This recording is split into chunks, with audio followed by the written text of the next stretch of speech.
allegiance. Right hand over your heart. I pledge allegiance to the flag of the United States of America and to the republic for which it stands, one nation, under God, indivisible, with liberty and justice for all. Madam Clerk, could you call the roll? A quorum is present. Any persons wishing to address the City Council on any item on today's agenda may do so at this time.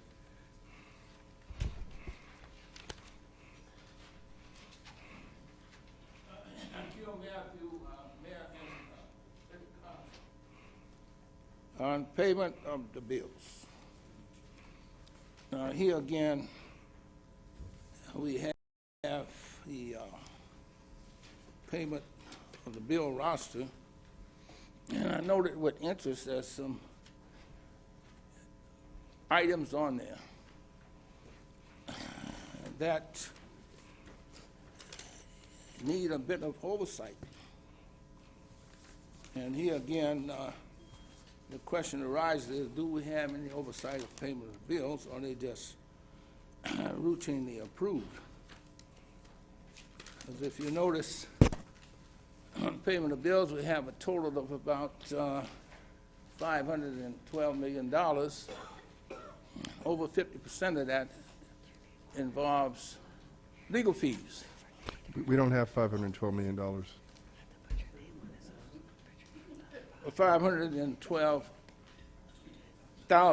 Okay, all right, On payment of the bills. all right. Now, over 50% of that involves legal fees. $289,000 in payment from a civil rights suit. Now, up to now, you've had closed session and nothing was brought up in closed session about a settlement. So the question arises is, when was that settlement approved and why wasn't it brought up publicly? And the next thing is on number 549248, has some legal fees paid to Mr. Saunders. That's almost a total of $5,000. Some of them are dated from 2012. So I have a question with that is, in posting, how are you going to post those expenses to the current year?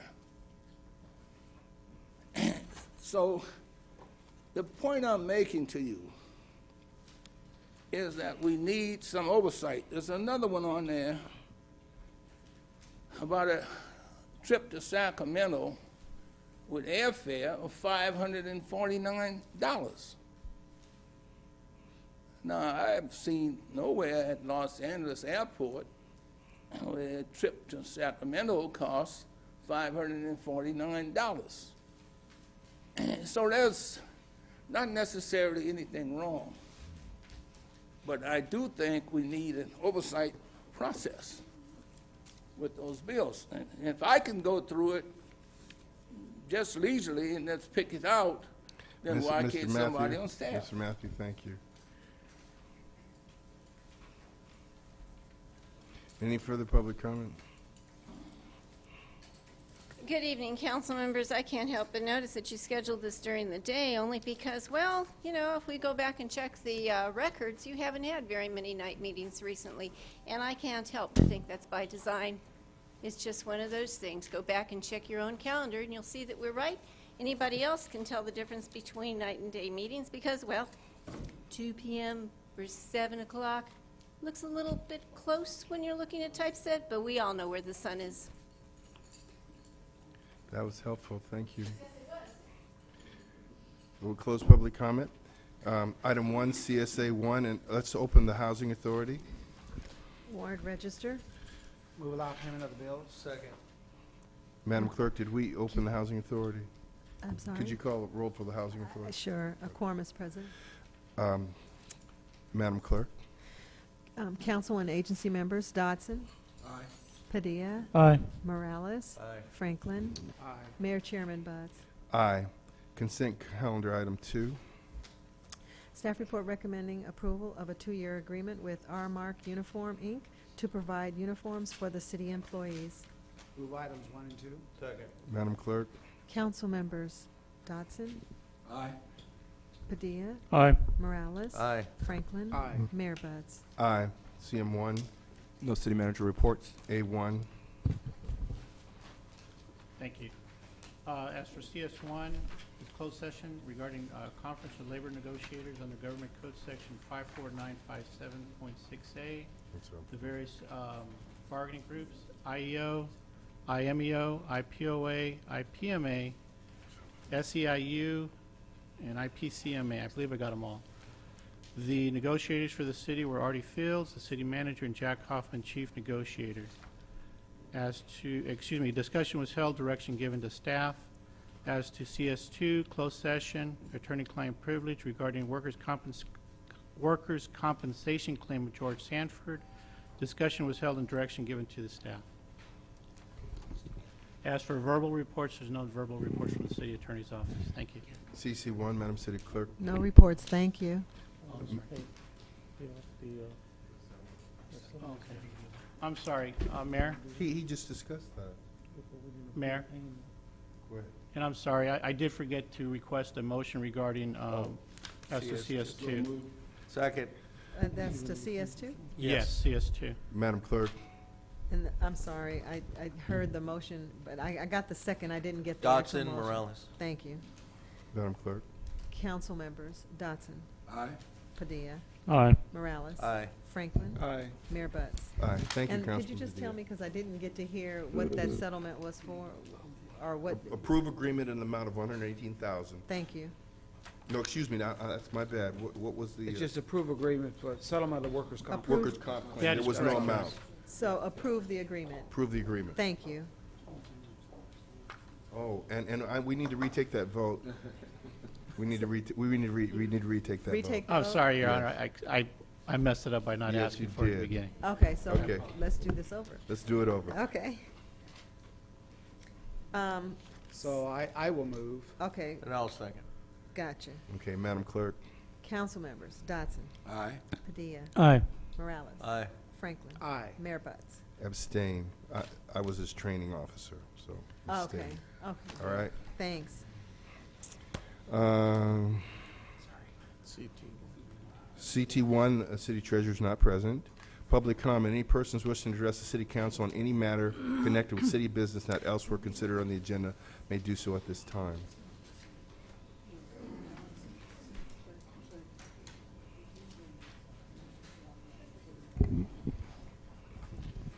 I'm going to say, Mr. Campos, don't worry about it. You're new to this. Everybody makes mistakes. Okay, so it's a learning process. Forgive yourself and move on. Thank you. You are so fortunate, Ken. Gil Matthew, District 4, Mayor and City Council. I would hope you reconsider these day meetings because it's not serving the residents very well. And in fact, it's basically a waste of time and council time because, you don't have any attendance. And when you comment, would you comment on the update of the senior center? And we need some clarification with the city and the Farmer Redevelopment Agency. You see, when I speak on it, you get the comment from the council negating what I'm trying to say. But you're giving half-truths. And we had a presentation from the city clerk, not the city clerk, city treasurer. That's part of negotiations from administration. The health law, which one member brought up, Affordable Health Care Act, it is to reduce health care premiums. And you need to talk to someone that's with the negotiating team that's an expert on how it's going to affect the city. And I've seen the payments we've made. Some of them are outrageous. I agree. And some of them need to be investigated. Because with Medicare, when you over 65, you have Medicare, and you sign those premiums over to the insurance company, and they pay the premiums, but you reimbursing the employee for the premiums paid, and some are not even signing over the Medicare to them. So there's a lot involved. It's not as simple as what Ms. Brown gave you. It's more involved. In the Affordable Health Care Act, we'll reduce the premium. And then also you have what is known as the act with, when people retire, they come in with COBRA.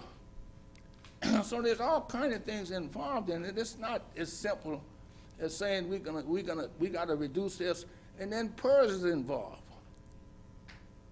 It's more involvement than what you're looking at, because PERS determines what premiums has to be paid. That's determined by actuaries. So the point I'm making is simply this. Let's negotiate fairly with the employees, and don't cut to the bone where the organization is going to be totally dysfunctional. And here again with the forum, it's interesting that you mentioned $600,000 guaranteed. Now, if you multiply that time 30 years, that's 18 million. Maybe that's coincidental. Okay? Okay, Mr. Matthew, you're absolutely wrong about PERS having anything to do with the medical premiums for this city. They have nothing to do with them. And as far as the Affordable Health Care Act, it doesn't supersede the contract that we are enforcing at present when we let people retire. At least you know you can't. And so, this is not a debate. You had your time. And so it has nothing to do, if we excuse me, Mr. Matthew, your time is up. And it has nothing to do with it has nothing to do with the contract that we currently have in place. So I just want to inform the public. Are there any further public comments? Hi, good afternoon. Mayor Butts, my name is Kaita Mutepfa. I work at the UCLA Center for Clinical AIDS Research and Education, and I'm working with a group of community partners to do an event for National Black HIV/AIDS Awareness Day, which is Friday, February 7th, and it'll be held in the city of Inglewood. We brought flyers for the event, but I wanted to just let everyone know how the epidemic of HIV is impacting our community, specifically here in Inglewood. And I'm pretty sure you are very well aware of the epidemic. Nationwide, we have over 1 million people in the United States that are suffering with HIV and AIDS, and Black and Latino folks make up more than half of that percentage. And so at Bayou Grill on 64th and La Brea on this Friday, going to have a free HIV awareness and testing event. And the city of Los Angeles is providing the testing. It'll be free food and opportunities for people to come and hear more information. And I brought some flyers per the request of Dr. Jean Davis for you. Thank you very much. Could you give those to the Sergeant at Arms right there? Sure. That handsome policeman right there? Have them please.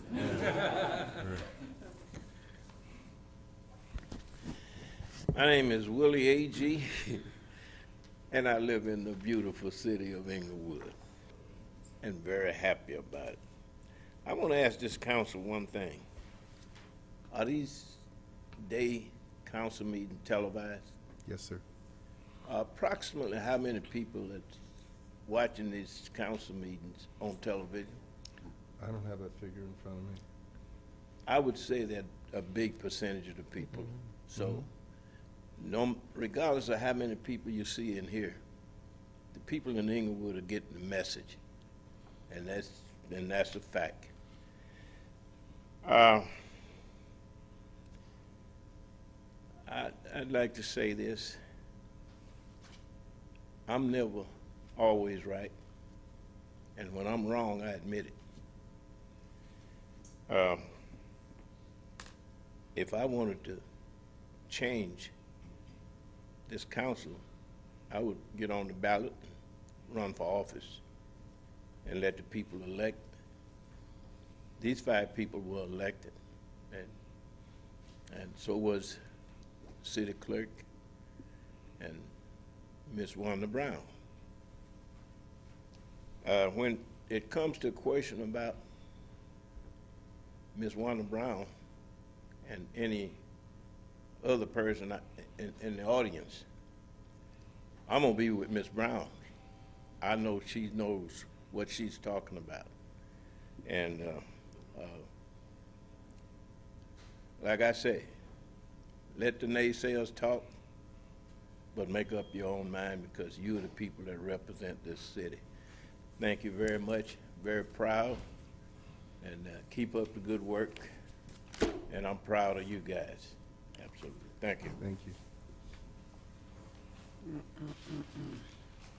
Thank you, Mr. Agee, for providing that great segue to what I was going to say. You know, this week has been significant for us. We actually had one of those elected, actually found not truthful in representing where he lived, didn't we?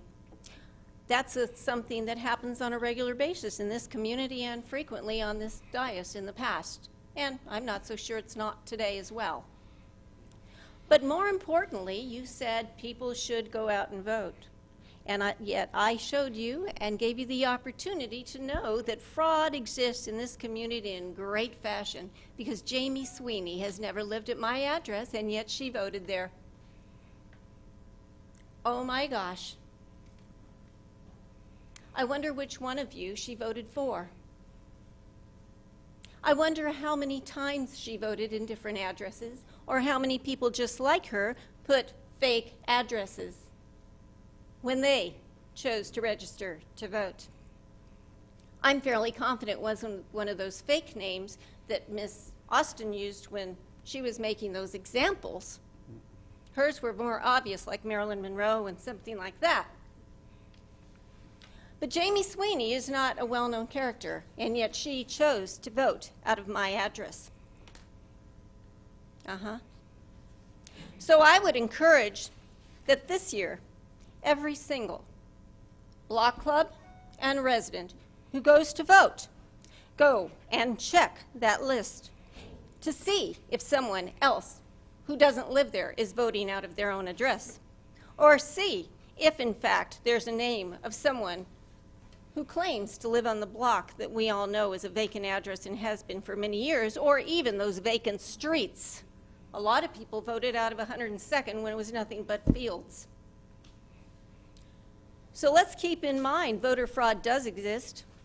We've seen it on a regular and continuous basis. So to applaud that some people are overwhelmingly elected may not actually be because people who were supposed to be voting actually made that choice. Isn't that sad? There will be letters to those senators who decide that colleagues are more important than truth and that colleagues are more important than residents. We'll see if they stay in offices because I don't know that their constituents, by extension, think that truth is less important than a colleague.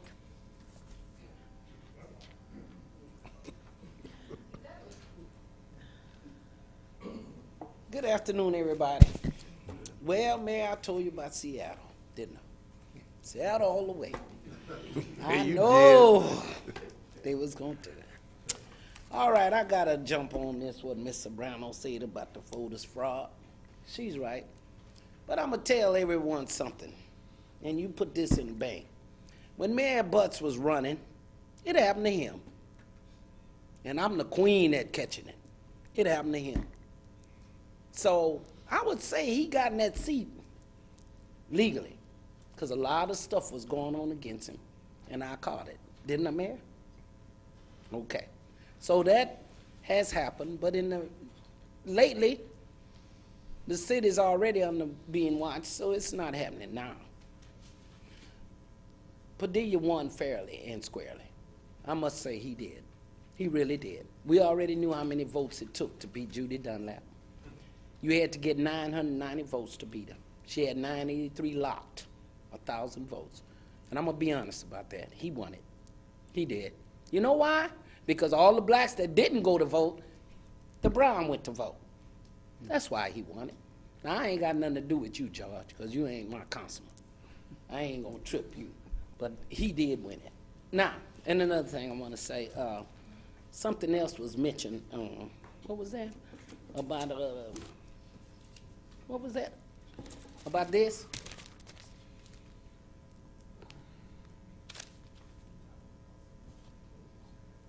This was mentioned too. Right? But you gotta realize who doing it to him. His own relative. His own stepmother. Remember that. His own stepmother. Putting him in the changes.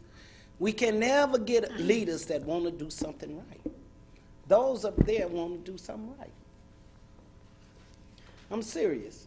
They are doing the right thing. I can't say they're not. They are. And you doing the right thing. But I hate that people bring personal problems up here. Don't bring your personal problems of who you suing and who you taking to court. Like Ms. Sobrano say, this is supposed to be business, not personal. But everybody taking somebody to court comes up here. Oh, Willie Brown, I'm taking you to court. We don't want to know that. So what? You know how many people get sued every day? Who cares? You ain't gonna win no way. And always remember, when you sue anyone here, a police department, who paying for it? We are the taxpayers. Remember that. Yes, we are. They only pay the first upfront money. Even the school board. You got to remember that. Before you get up here and start talking, we paying for it. Those councilmen are doing a good job. Keep up the work. And I want a ticket for April the 19th, please. Mayor, I would like to address something about the voter, if that's okay with you. Absolutely. I think we're done with public comment. Yes. All right. So what we'll do, Madam Clerk, we'll Thank take you you very right much. now. I just want, when people cast those kinds of comments out and put dispersions on voting fraud, I just want to make it real clear, there's no voting fraud going on in my office. And when it is, ask Miss Ethel. I take care of it.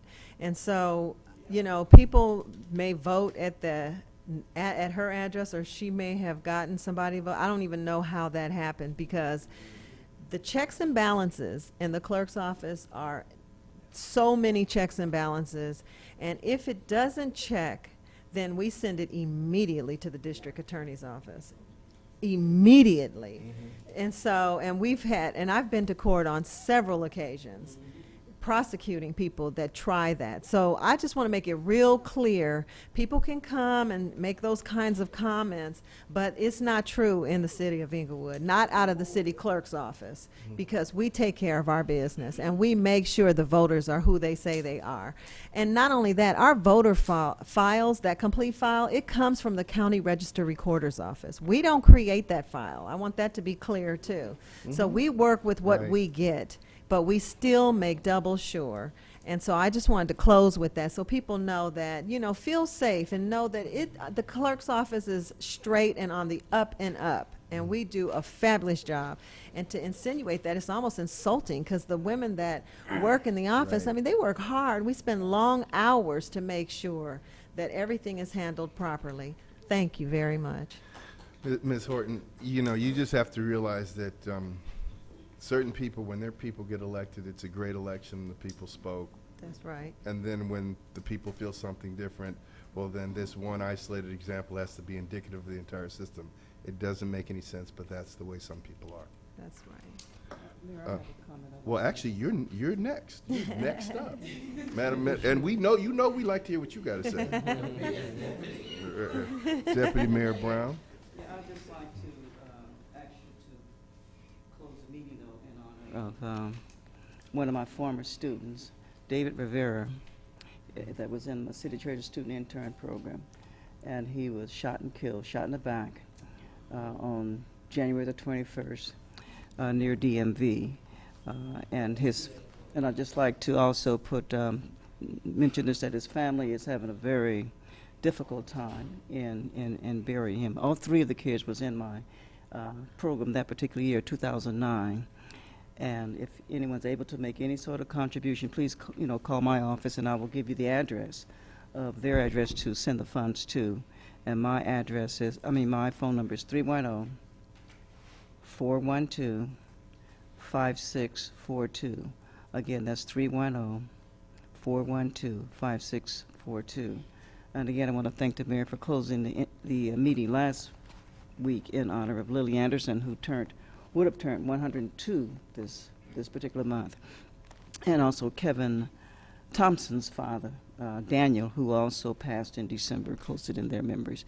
That concludes my remarks. Council remarks, Councilman Dotson.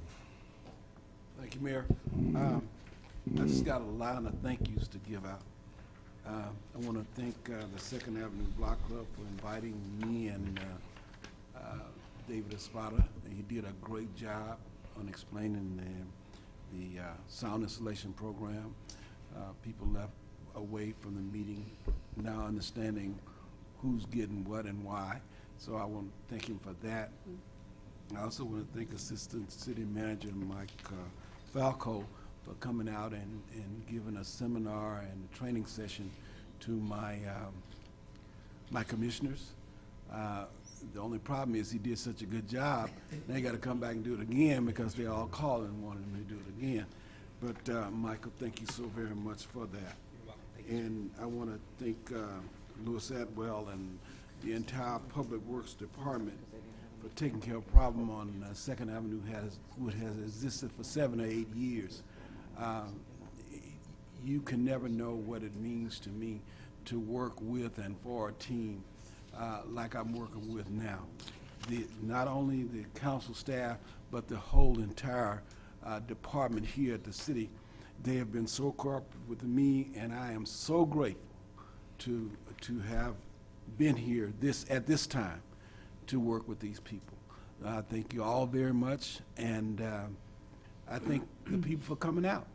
We appreciate it, and I hope you all have a wonderful day. Councilman Padilla. Thank you, Mayor. Just a couple of quick things. Number one is just a reminder, February 15th, I'm having the opportunity for folks to sit down with me one-on-one, talk about any of their concerns they have in our district, and that's from 9 to 12 at the ICOP Center. If you're interested, please call my assistant, Ramon Quinones, at 412-8601. On another note, I got to tell you, having just had the elections in April and June and being a part of that whole process, I can vouch for the thoroughness of the city clerk's office. My hat's off to you and your staff for everything you do during all elections, so thank you very much. I want to just take a moment to welcome back one of our police officers, Officer Marquez. He's one of the officers that was shot in the incident back right before Thanksgiving, and he's back to work, so I just want to take this time to welcome him back. You know, our public safety officers go out there every day, police and fire, and they put it on the line for all of us to be able to sit here and enjoy ourselves. And I also just want to make a quick comment that it doesn't matter how many people are here, whether you do the day or night. What's important is that those that are here are taking part of a process that's open and fair to the public. And that's what's so good about America, is that we have these opportunities to come and be a part of our local government. So I thank you all for being here. Thank you, Mayor. Councilman Morales. Thank you. Just briefly wanted to say that a couple things. I had the opportunity to go to the Independent Cities Association conference this last week, and I know Councilman Franklin was there. There was a great deal of good speakers and good sessions. One which really stood out is the security piece, and I know the mayor's been speaking about, and we've always been speaking about cameras. That was discussed. First responders were discussed, and it was something that really hit home. So hopefully that's the kind of information we bring back and get the ball rolling on some of those things. But I'll say that one of the most exciting parts was that people, many of these things, it's how we are seen that's important. And this was one of a few times in many years that the positive things that were going on in Inglewood were right on the LA Times this last weekend. Mayor was on TV a couple times, and people noticed. And that's amazing, because that little by little, that's how we start to change our image around California. And I was just very impressed. I've been to a variety of different events, and it was nice to see that type of attention. Here, in regards to Ms. Horton, has there been anybody more beat up than you in terms of your department since in the last 10 years for elections? I mean, You know, it's ridiculous. It's ridiculous. I mean, talk about living under a magnifying glass from day one. I was with you, I know. So, I appreciate you, and you know, don't worry about that. Councilman Franklin? Yes, so let me piggyback with my colleague's comments, because as he's indicated, we were both at the Independent Cities Association, and it was interesting to get tidbits of news, and the mayor also kept us abreast about the excitement, the fact that we are now getting rid of, someone called it a tumbleweed field of 60 acres, that we now have a opportunity for its growth, the development. I want to talk a little bit about the